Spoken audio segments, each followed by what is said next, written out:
Hi friends, this is Dr. Mohammad Mustafa, proud president of IDA Vellore branch. இன்னைக்கு ஒரு முக்கியமான தகவல் பத்தி உங்கள்ட்ட சொல்ல போறாங்க. நம்ம 2020ல வந்து CEA எஸ்டாப்ளிஷ்மெண்ட் ஆக்ட் பிரகாரம் நம்ம வந்து எல்லாமே ரெஜிஸ்டர் பண்ணியிருப்போம் நம்மளுடைய கிளினிக் ஹாஸ்பிட்டல்ஸ்லாம். ஸோ 2025ல நிறைய பேத்துக்கு அது வந்து ரினியூவல் டைம் வந்திருக்கும். இந்த இது உங்கள்கிட்ட எல்லாத்தையுமே இருக்கும். ஸோ நீங்கள் கொஞ்சம் எல்லாரும் உங்களுடைய CEA உடைய சர்டிஃபிகேட் எடுத்து பாருங்க. சப்போஸ் உங்களுடைய டேட் முடிஞ்சிருச்சு அப்படின்னா நீங்கள் ரினியூவல் பண்ணிங்க. ரினியூவல் பண்ணுறது ஒரு பெரிய ப்ரொசீஜர் இல்லைங்க, ரொம்ப சிம்பிளாக தான் இருந்துச்சு. நானும் இன்னைக்கு போய் ரினியூவல் பண்ணேன். பெட்டர் நீங்கள் என்ன பண்ணுங்க, ஒரு இ சேவை மையம் அந்த மாதிரி ஏற்கனவே கொஞ்சம் அந்த வெல்வஸ்டாக இருப்பாங்க பாருங்க டெக்கில். ஸோ அந்த மாதிரி இடத்துல போய் பண்ணுறது ரொம்ப சிம்பிளாக இருக்கும். நம்ம வீட்டில் ஃபோன்லலாம் முயற்சி பண்ணுறது கொஞ்சம் கஷ்டமாக இருக்குங்க. ஸோ அதுக்கு எதுனா TNCA உடைய வெப்சைட் இருக்குது, நான் கீழே டிஸ்கிரிப்ஷனில் அனுப்புகிறேங்க. ஸோ அந்த வெப்சைட்டில் போயிட்டு ரினியூவல்னு கொடுத்துருப்பாங்க. ஸோ அந்த ரினியூவலில் போட்டீங்கன்னா ஏற்கனவே நீங்கள் ரெஜிஸ்டர் பண்ணியிருப்பீங்க பாருங்கள், அது எல்லாமே கேட்கும். ஒரு 4 பேஜஸ் வருது.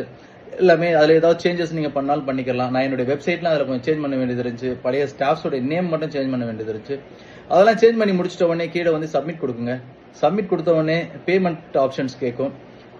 எனக்கு ரினியூவலுக்கு வந்து 5000 ருபீஸ் அது கேட்டுச்சு. ஸோ 5000 ருபீஸ் நம்ம பே பண்ண உடனே டக்குன்னு நம்மளுக்கு ஒரு அக்னாலேஜ்மெண்ட் கார்டு வந்துருச்சு. அதை நம்ம டவுன்லோட் பண்ணி வச்சுக்க வேண்டியதாங்க. தேங்க்யூ, பாய்.